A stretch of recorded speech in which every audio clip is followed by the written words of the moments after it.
Кешегі қара күндерде, жұлдызсыз айсыз түндерде, жол таба алмай сенделіп, адасып алаш жүргенде, бұл күнгі көп көсемдер, сұраймын, сонда қайда едің? Ақыл таппай дағдарып, жанашыр таппай сандалып, барарын қайда біле алмай жүрген бір күнде сан қарып, есепсіз көп шешендер, жөніңді айтшы, қайда едің? Сарыарқа сайран жерлерім, көкорай шалғын көлдерім, бәрін жауға алдырып, асқар тау биік белдерім, қысылып қазақ тұрғанда, данышпандар қайда едің?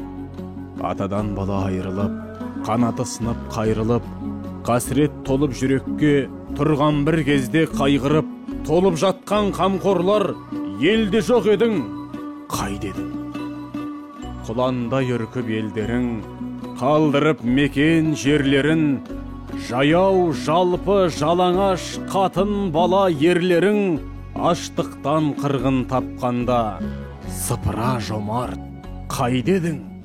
Кедейдің сорын қайнатып, майданға жасын айдатып, тіл жоқ, көз жоқ, басшы жоқ, өлімге басын байлатып, жіберерде жаным-ау, жанашыр жақын қайда едің? Енді бүгін кім жаман? Данышпан емес, кім надан? Қамқор емес, кім жауыз? Жомарт емес, кім сараң? Көсем емес, кім жалтақ? Шешен емес, жоқ адам. Бәрі білгіш, бәрі дер, жеткіздің Алла тағалам. Міржақып Дулатұлы.